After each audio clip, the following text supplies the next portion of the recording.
So this will be a silver bullet DIY kit, tips and tricks, as well as some troubleshooting. Basically, a little bit more on how to build your silver bullet. I've gone through the basic procedure, but there's still some various areas that can trip people up. We'll get right into it. This one's already built but not tested. So I've just sunk in the screws. However, I may have not made it all that clear, or I may have not emphasized that when you sink in each one of these, it's ideal when it's still hot or semi-cooled to basically take the rear part of your tensioner or just any other skinny implement.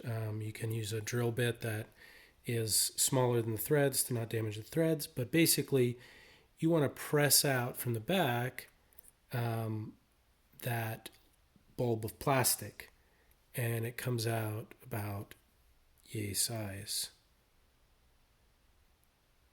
So behind each one of the threads will be that much plastic. If you press it out when it's still hot, sometimes it comes all out in one piece. You can dig it out. Everything is really clean. I've done that on occasion. Other times it gets stuck. And this is basically what to do if it gets stuck, how to unstuck it. So the primary thing is on the bigger hole in the front handle here. Usually it's easy enough to dig at it from this side, dig at it from that side, and then use a pair of needle nose or regular pliers to yoink out that plastic bit. Okay, let's say, and this typically is not the problem that most people have. So we've got our handle in place there, and we go ahead and just quickly screw this down.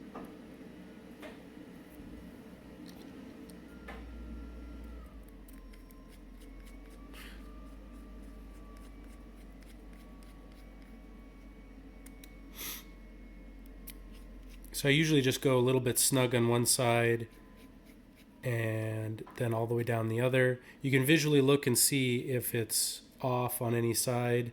If it's leaning, let's say that way, then you'll adjust this screw on the top, maybe possibly loosening the other side screw a little bit. Just give it a very less than an eighth of a turn, I guess.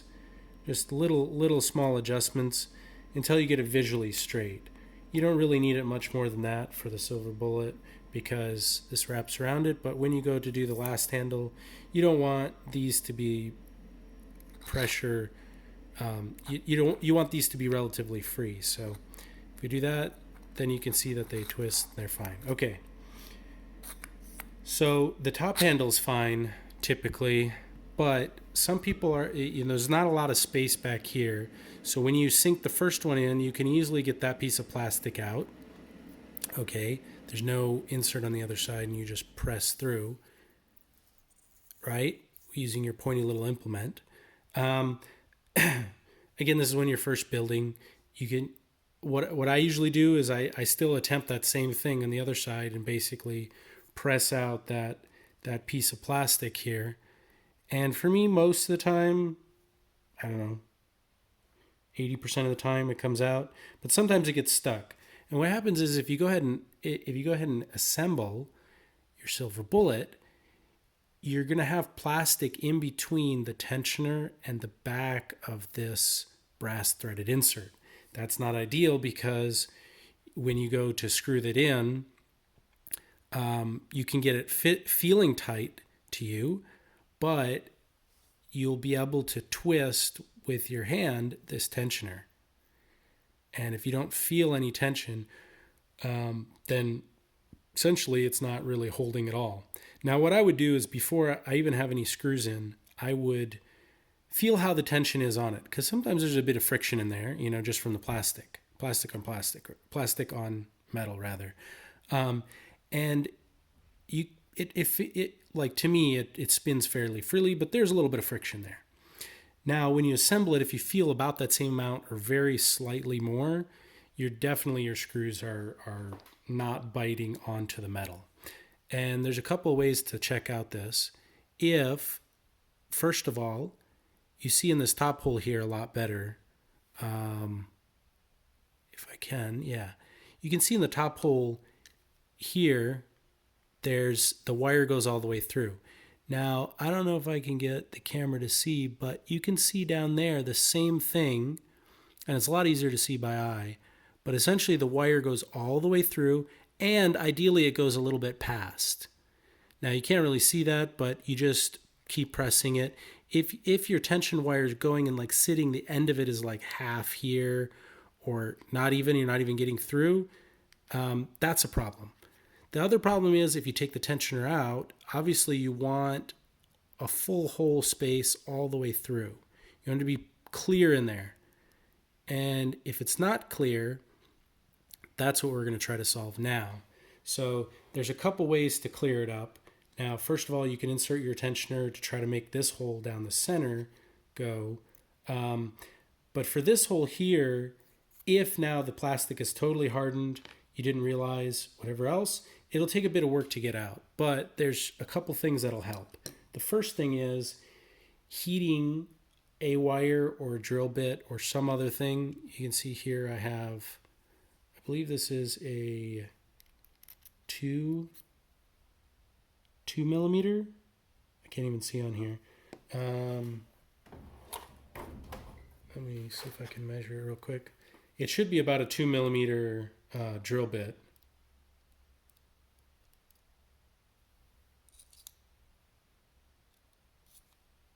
Yeah, looks like it's a 2.5 millimeter shaft. So you can do 2 millimeter, 2.5, up to about 2.5 for the maximum. So if you take this, you heat up the back of it and you press it through, it should go all the way through and all the way through and not bind up. And if it gets all the way through, then you essentially know that, and your threads actually don't have to be aligned. So in my case, it does go all the way through. If a 2.5 drill bit doesn't go all the way through, that's fine. You can use a 2 millimeter and it's probably fine. But you definitely want a wire as thin as your tensioner to go all the way through. And you want to be able to wiggle it around when it's hot so that it cleans out and clears out as much of that plastic. And you get some plastic on here, you have to wipe that off once it's cool or with something that's not your fingers, and then heat it up a little bit more and do the wiggle thing. You get all the plastic out of there. That's the basic idea. Once the plastic is out, you'll then take your screw, insert it, and now what you want to do is you want to go until the screw is all the way to the bottom. In other words, focus on that. Yeah. And we're flush right now. You want to go maybe 2 or 3 turns down, and that basically gets you all the way through and pushes any plastic that is in the threads out and gets it out. And this is before your tensioner is even in the handle. And again, our whole goal here is to get all the plastic out from the handles. If you have plastic behind there, I guarantee you'll not be able to get good tension with your tensioner. It'll probably slip.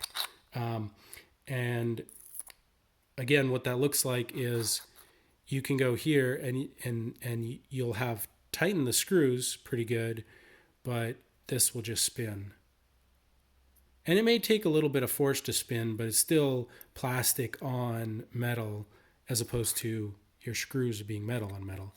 Now, to keep these here from backing out so that you can do a little bit higher force, you can take your soldering iron and basically round this tip over a little bit, round the plastic over the top of this, but it's not going to help the problem if there's plastic in there. So make sure you have all the plastic out. Make sure you can see, just like you do right here, that you can see all the way down there, all the way through. and on both sides, and you should be good. So in this case, let's go ahead and see. Let's go and see how well we did with this one. I'm pretty confident that now, after a bit of, after a bit of finagling, the plastic is out, and I would just go until it's about snug. And again, just to give you an idea of what the set screw looks like, it's about flush. So that's when it starts to bind up, and I'm because I can see it, I'm pretty certain I'm right on metal. Again here. So if you bind up and your screw binds up like a thread or half thread above that, like right now I'm binding up a little bit, and that's either because I squished up the threads a little bit as I was trying to do stuff, or I have a little bit of plastic in there. Either way, I'm not totally flush as of yet, right? Like this side. So I should be, and now I am, and now I start to feel the tension rod. And from here, you really only want to go small increments. So turn it, give it like a little bit of a turn, give the other side a little bit of a turn, and you should be good. You should not be able to move the tensioner by your finger, or if you can, you're going to have really big dents in your finger. And now you can either put it into a lock, you can try to move the tensioner with pliers, and in this case I can move it a little bit. So I'll give it just another crank down here on each side. Not too much, but I don't know, it ends up being, it's less than 1/8 of a turn. And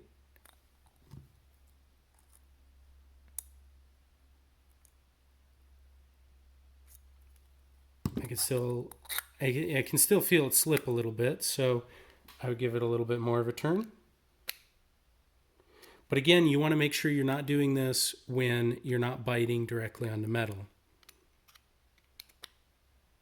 Because if you do, you can just crank these screws down and it'll back your brass inserts out, unfortunately.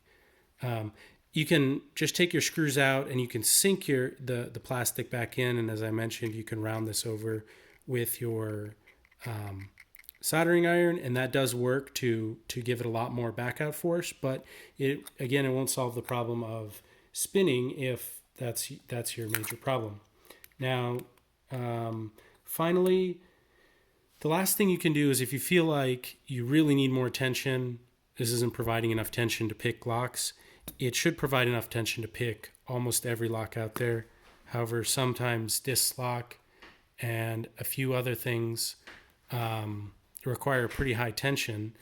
I would suggest you can, on the either side of the end of your tensioner, you can file with a nice flat file. You can file flats into it, and it will take a little bit of work, or you can use a Dremel. But that would allow you to have a lot less tightening force on your screws. But it is kind of nice if that slips sometimes, just because you can overtension. It'd be better to not destroy your handles than it would be for it to just slip and spin.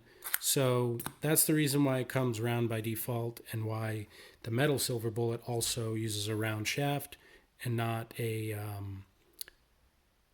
filed flat shaft, is for that reason. So good luck building your silver bullets, and if you have any questions, as always,